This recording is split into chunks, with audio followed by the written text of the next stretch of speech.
आज माननीय स्पीकर महोदय ने सर्वदलीय बैठक बुलाई थी। सर्वदलीय बैठक में हमारी ओर से मैं स्वयं था, मुख्य सचेतक महोदय थे और हमारे प्रतिपक्ष की ओर से माननीय प्रतिपक्ष नेता टीकाराम जी जूली थे, रफीक भाई थे और अन्य माननीय सदस्यगण थे।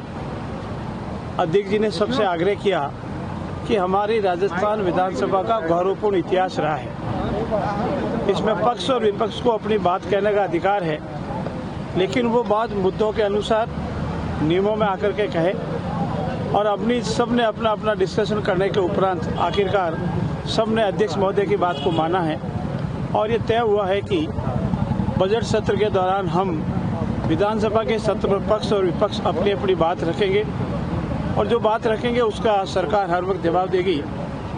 19 तारीख को बजट का वाचन होगा और बजट वाचन के उपरांत अगर विपक्ष को कोई बात कहनी है तो 20 तारीख को क्वेश्चन आवर्स के बाद वो अपनी बात कहेंगे और सरकार को जवाब देने की आवश्यकता होगी तो सरकार इसका जवाब देगी और शांतिपूर्ण माहौल में कोऑर्डिनेट रिलेशन के साथ विधानसभा का सत्र चलेगा। सभी ने आपसी सहमति से और ये तय किया है कि हम हमारी परंपराओं के अनुसार सदन चलाएंगे।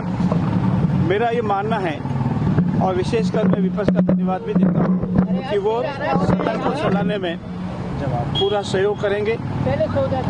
विपक्ष जो भी बात रखेगा वो हमारे लिए विकास के काम होगी, वो सुझाव देंगे, आलोचना करेंगे, समालोचना करेंगे, उसको हम स्वीकार करेंगे और जो भी मुद्दे रखेंगे सरकार हर वक्त उसका जवाब देने को तत्पर और तैयार रहेगी। सरकार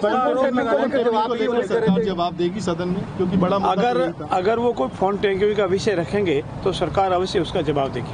तो इस बैठक में बात हुई कुछ, क्योंकि पिछली बार जो विधानसभा स्थगित हुई थी इसी चीज हंगामे के बीच ये इस सब बातों का आपस में कथन हुआ है, आपस में बातचीत हुई है और उसके बाद निर्णय हुआ कि नहीं सदन को अब चलाएंगे और नियमों के अनुसार जो भी विपक्ष अपनी बात रखेगा तो हम सरकार उसका जवाब देंगे। गतिरोध खत्म एक तरह से पूर्ण वातावरण के तहत गतिरोध कोई न था न है, अब न गतिरोध रहेगा। विपक्ष ने फोन टेप पर जवाब स्पष्टीकरण की मांग की नहीं, फोन टेप में स्पष्टीकरण की कोई मांग नहीं की। उन्होंने अगर हमारी बात रखें तो सरकार इसका जवाब दे।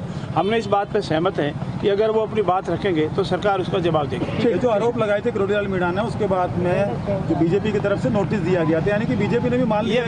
ये विषय यहाँ का नहीं, संगठनात्मक विषय है, वो मेरे अधिकार क्षेत्र से बाहर है। लेकिन आपको नहीं लगता है विषय खत्म हो गया उसके बाद एक तरह से खत्म ही हो चुका है, क्योंकि उन्होंने स्वयं ने मान लिया है, इसलिए अब विषय को ज्यादा तूल देने की कोई आवश्यकता नहीं है। बिल्कुल समाप्त हो गया और अब कोई गतिरोध नहीं रहेगा। पूर्ण शांतिपूर्ण तरीके से मुद्दों के साथ नियमों और कायदों से विधानसभा का सत्र चलेगा और उसमें आप सबकी भूमिका भी बहुत सक्रिय रहेगी, सहयोग की आशीर्वाद रहेगा। धन्यवाद। एक सवाल ये था कि नगर निगमों को खत्म किया जा रहा है, जो दो नगर निगम थे। विपक्ष ने यानी कांग्रेस ने इसका विरोध किया है कि ज़्यादा सुविधा अनुसार लोगों को ज़्यादा सुविधाएं मिलती, ज़्यादा डेवलपमेंट होता, वो डेवलपमेंट और धीरे धीरे हर विभाग में कुछ न कुछ बंद करने की प्रक्रिया सरकार कर रही है। आरोप प्रत्यारोप तो लगते रहेंगे। सरकार ने जो निश्चय किया है विकास के लिए, उन विकास के कार्यों पर सरकार निरंतर कार्य कर रहेगी। अभी अंतिम निर्णय कुछ भी नहीं हुआ है, लेकिन सरकार अगर ठीक समझेगी, शायद जोधपुर हो, शायद जयपुर हो, शायद कोटा हो, इन निगमों को एक करने की आवश्यकता समझेगी तो करेगी, लेकिन अभी प्रक्रियाधीन है, अंतिम निर्णय अभी कुछ भी नहीं हुआ है। धन्यवाद। सरकार विचार कर रही है, सरकार विचार कर रही है कुछ। मैंने कहा प्रक्रियाधीन है, विचाराधीन है। आपकी नज़र में बेहतर क्या है, एक निगम या दो निगम? मेरी व्यक्तिगत राय के अनुसार तो एक निगम बेस्ट है। इसका बढ़िया होता है, संतुलन होता है, कंट्रोल होता है और विकास होता है। एक सवाल है, विधानसभा के परिसीमन को लेकर भी कोई आगे कोई कवायद हो रही है कोई? देखिए भाई साहब, ये विषय जो है वो अभी का नहीं है, अभी सेंसर नहीं आया है।